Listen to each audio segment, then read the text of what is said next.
of shadows.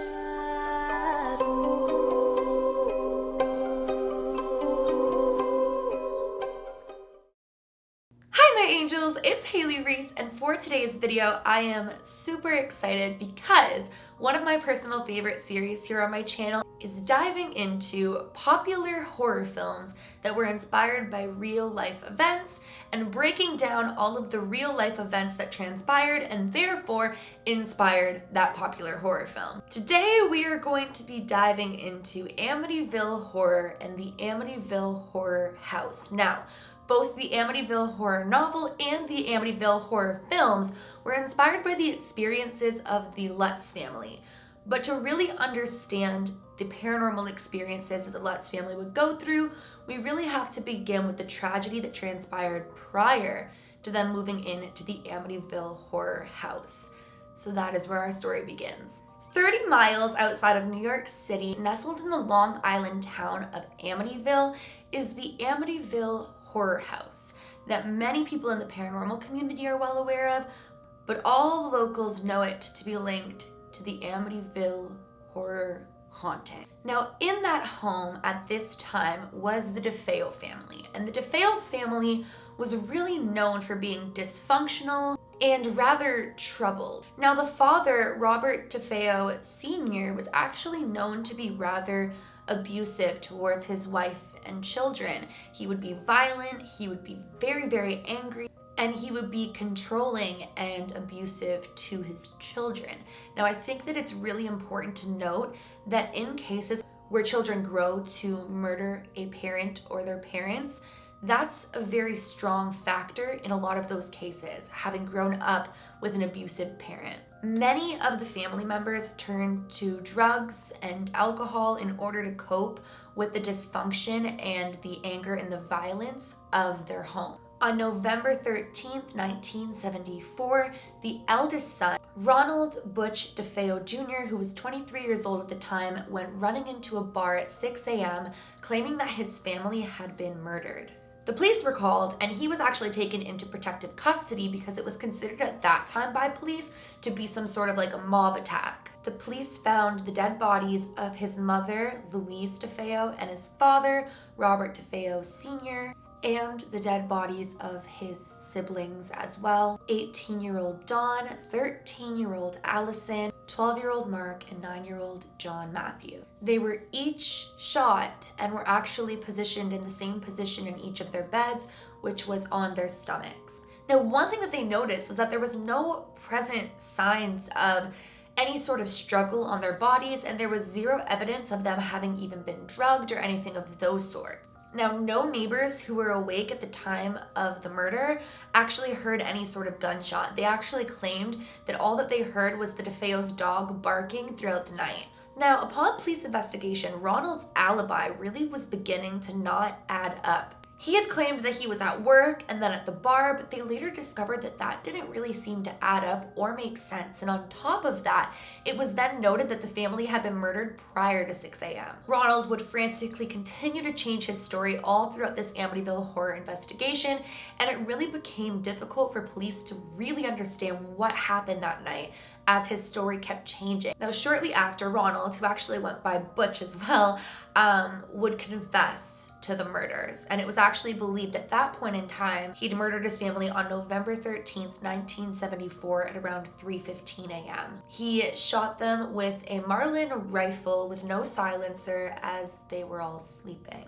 Now, in most of his confessions, he actually owned up to killing both of his parents and showed very little to no remorse for having done that, but he often blamed his sibling Dawn for killing his other siblings, and that he'd only killed Dawn because Dawn killed the other sibling. His version of killing Dawn was more frequently than not that he had struggled with Dawn over the rifle and that he'd shot Dawn in the struggle of trying to regain control of the rifle. Now, interesting about that theory is that some evidence does exist in support of that particular theory, that Dawn had killed the siblings and that he'd fought with Dawn over the rifle and shot Dawn, and then that maybe he'd shot his parents, because it was noted by police that it seemed as though Dawn had been killed elsewhere and then was placed within the bed. So it's not like Dawn was sleeping at the time and had been shot in the bed, if that makes any sense.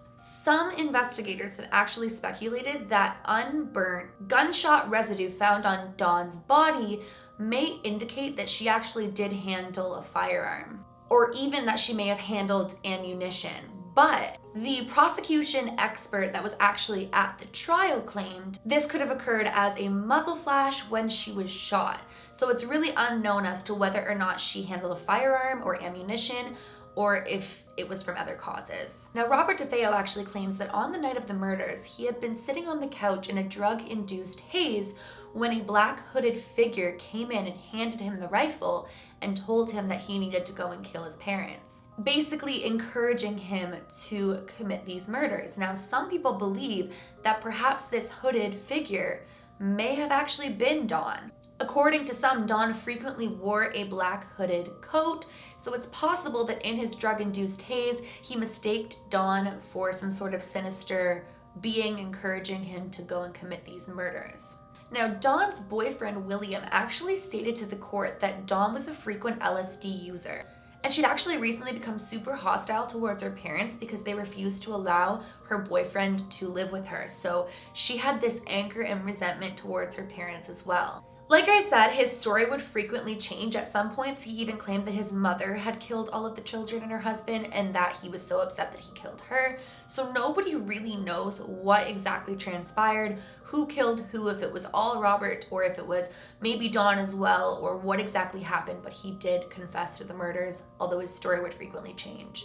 So here's where it kind of gets paranormal with the DeFeo family. Robert DeFeo would frequently say that he heard voices that told him to commit the murder, that he saw this black, sinister figure. So some people believed that maybe the home housed some sort of demon or dark entity that encouraged him to commit these murders. That maybe he'd been possessed, or maybe he'd been encouraged, but that perhaps it was something paranormal all along. But it's really important to note as well that he was put under psychiatric evaluation, and the results said that he actually had antisocial personality disorder and that he showed little to no remorse. It's thought that he actually didn't have much empathy, he actually didn't feel much remorse, and that perhaps all of his different accounts as to what transpired that night were just a way for him to shift blame on anyone but himself. So while people do believe it's paranormal, it kind of added up to somebody who may commit these murders. You have to remember his father was incredibly abusive and his upbringing was very dysfunctional. So the trial began on October 14th, 1975, approximately a year after the murders had taken place. And Robert DeFeo's defense attorney, William Weber, actually tried to plead insanity for him. And Robert DeFeo would plead that he time and time again heard these voices in his head that had encouraged him to commit these murders. Now, the psychiatrist for the defense actually supported these claims as well, claiming that Robert DeFeo was neurotic and suffered from dissociative disorder. Oh my goodness. And suffered from dissociative disorder, which is basically known as antisocial personality disorder, like I just told you guys, but that illness made him aware of his actions. He was very aware of what he was doing, but he was motivated by a self-centered urge. On November 21st, 1975, the jury found him to be guilty. They actually found him guilty on 6 counts of second-degree murder, and he was sentenced to 6 consecutive life sentences. And he was actually sent to Green Haven Correctional Facility, which is in Beekman, New York. Now, all of his appeals have actually been turned down, but one thing that I should note is a lot of people don't understand and can't comprehend how all of these murders had been committed by just one person and that nobody would have heard the sounds of the gunshot. It didn't really make sense to people that he'd committed all of these murders all by himself and that nobody in the home would hear and nobody would hear the gunshot. So that's essentially the backstory on the home prior to when the Lutz family purchased the home and would move into it. And I mean, when you think about it, when such a tragedy occurs in a space, it's really not too far-fetched that perhaps spirits could be remaining. I've mentioned it in so many videos that typically whenever somebody dies a sudden or tragic death, they may not realize that they're dead, or due to the tragedy, they may be kind of held to the area. And so this is instances like murder or suicide or things like that. But On December 18th, 1975, the Lutz family would purchase the 5-bedroom and 3.5 bathroom home at a drastically reduced price of $80,000, which I'm sure you can understand why the house would be discounted. Now, the family was made up of the mom and dad, George and Kathy Lutz, and their 3 children. The house actually came with the DeFeo family furniture for $400, so they were living not only in the home, but with the DeFeo family furniture. Now, from the very first night that they moved in, they had a super uneasy feeling. George Lutz was constantly cold. He was so cold that it was like the type of cold you feel to your core. The Lutz's daughter began spending all of her time playing in her room with an imaginary friend. She described him as like a red-eyed, demon-looking pig named Jody. Apparently, Jody was able to transform and turn into different things and even change its size. At times, Jody could be as big as the house. And so it was kind of like this shape-shifting, red-eyed, pig-like demon. I'm sure you guys have seen the notorious image of the child. Supposedly this picture was taken in the home when no children were actually present in the home, which is really, really chilling. They would be touched by unseen forces. They would see black spots just emerge on like toilets and sinks for no apparent reason. There was also a really foul odor in the home, and this green-like figure would be seen like floating through the house as well. At one point, hundreds of flies appeared in their sewing room, so many flies. And this just gives me chills because at one point in time when I was experiencing a whole bunch of things, I have so many videos on it, my room was filling up with bees. So I can't even imagine hundreds of flies just filling up a room. Now, George would actually wake up consecutively at 3:15 a.m., which is the time that the DeFeo family was thought to have been murdered. And one night when George woke up, he witnessed his wife transform into like this 90-year-old woman, and at times his wife would even begin to levitate in the night. Now, here's where it gets even creepier. Kathy began having vivid dreams about the murders and claimed she actually knew the order in which everybody had been murdered from seeing it. Even creepier, almost every single night, the children began sleeping like the bodies that had been discovered in those rooms on their stomachs. So like they were starting to sleep exactly as the bodies were found. Whenever the Lutz family would try to contact a Catholic priest, the phone line would just cut out. It would be very difficult for them to get in contact with any priests. The final night that they lived in the home is thought to have been the worst, and in fact, they haven't really told exactly what happened because it was too traumatizing, but it said that furniture was moving all over the place and the children were terrorized and traumatized. And so they decided that they could no longer live in that home. After just 28 days of living in the Amityville house, they decided that they couldn't take it anymore, that this was getting stronger, that there was something so evil in that house. And so they just grabbed a couple of their things and they fled the house. They fled to Kathy's mother's house and claimed they would never set foot in that home ever again. Now, here's where things get a little bit messy. The family that actually purchased the home after the Lutzes claimed that they never experienced any sort of paranormal activity in the home. Now, the home had sat empty for months, but when the family did move in, they noticed that there was like no damage to the house. They didn't smell any foul smells. They didn't see any apparitions, and they never really had any paranormal experiences. So automatically people thought that perhaps the Lutzes had lied about it all.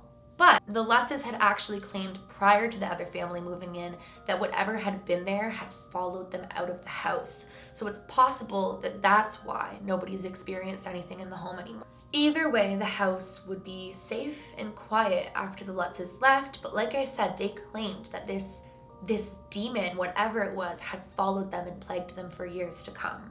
Now, researchers who double-checked all of the claims of the Lutzes found plenty of holes within their story. A researcher named Rick Morin actually found over 100 factual errors and discrepancies within their story. But the Lutzes stood by their story true and true and continuously pushed the fact that what they had experienced was both real and traumatizing. Some people believe that they created this story in order to become rich from the royalties they would receive by selling their story. Because here's where things get even messier. Robert DeFeo's lawyer actually admitted that he and the Lutzes had made up this story over many bottles of wine. Now, why might he do that?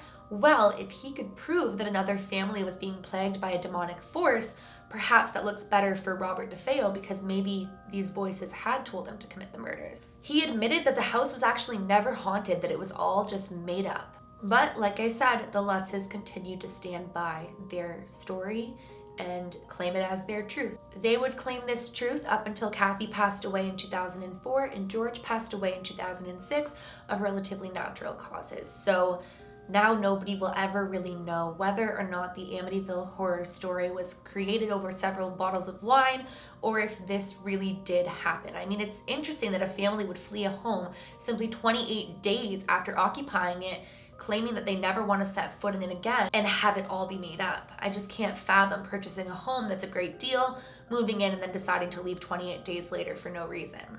So on February 2017, the Amityville horror house actually sold for $605,000, which was actually $200,000 less than the asking price. It's actually been previously owned by 4 families since the murders, and one interesting fact is that one of the families actually paid to change the address because paranormal investigators aren't really welcomed there. They don't want people making a spectacle of their home, so they changed the address to kind of keep people away from the Amityville horror house, although it's really not that difficult to find. And that is the overall of the Amityville horror house, the murders that were committed in it, the paranormal activity that transpired. One thing that I really want to say is that I'm very on the fence as to whether or not the home is really or truly haunted. It does make sense that perhaps the entity followed them. And it does make sense that there would be a haunting in this home, regardless of if the entity was there prior to the murders.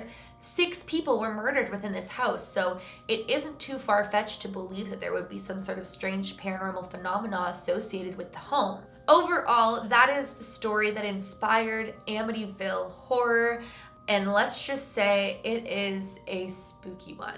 Well, you guys, that is it for today's video. I really hope that you guys enjoyed hearing the true story behind Amityville horror, the murders that transpired, the hauntings that transpired, and the controversy surrounding it. If you guys have any other cases that you want to see me dive into, make sure you go ahead and leave a comment down below. I love reading your guys' comments. I love seeing what you guys want to see from me, and I just love creating content that you guys are excited to watch. If you guys are new to my channel or you are just not yet subscribed but you do enjoy my videos, I would really appreciate it if you would go ahead and click that subscribe button. I love and appreciate every single one of you, and I'm just so thankful every single day for any of you who choose to subscribe to me. And please give this video a big thumbs up if you did enjoy it. That is it for today's video. Remember, my loves, do all things with kindness, and until next time, I love you guys.